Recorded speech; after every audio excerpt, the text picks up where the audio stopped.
Hello, nonfiction and STEM fans. This is Kirsten Larson, author of Wood Wire Wings and coming in September, A True Wonder, illustrated by Katie Wu.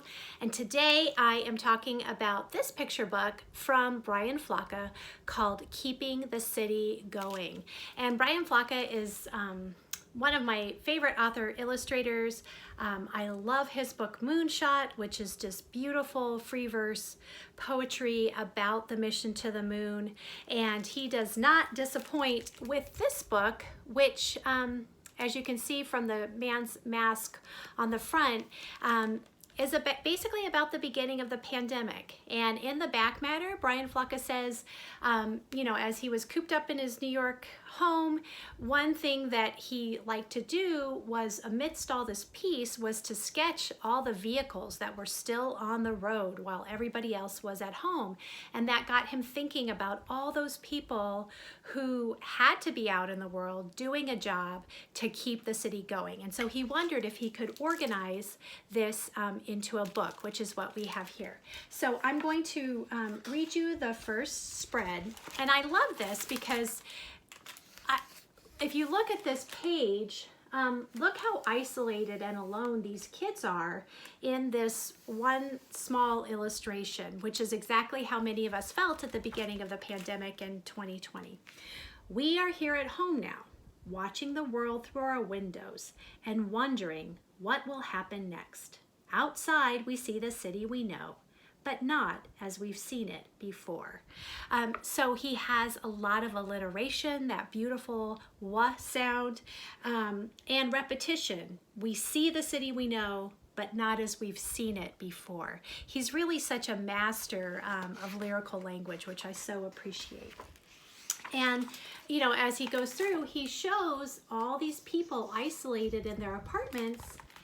But then he starts to talk about all these vehicles and people who keep the city going. So he says there are still some people out on the streets driving this and that, heading from here to there.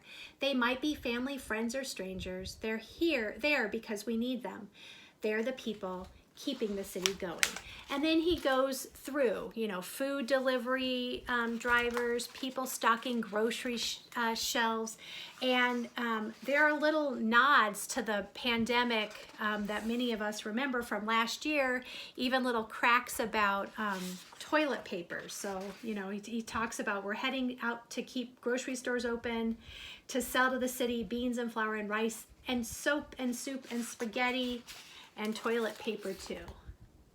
And then he talks about the taxi driver who's helping people get home.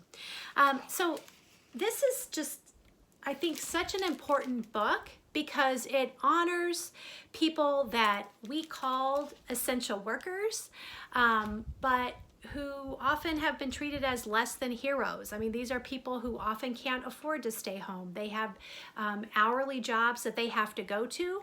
Often they've been put in the most dangerous circumstances in the pandemic as people come and go in and out of stores.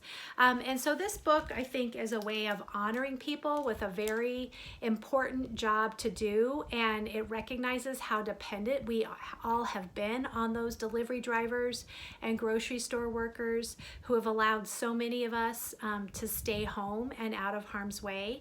And I love, again, I always, spoiler alert here, but he even talks about how all these people isolated in their apartment, give a 7 o'clock cheer, banging on pots and pans and shouting and commending all these essential workers. And I love that he goes from all these people together, separate but together, and then one final image of like the city uniting everybody. Everybody's a part of the city. And so this is just really, I think, a lovely book. It really speaks to our times. And again, another masterpiece from Brian Floca, Keeping the City Going.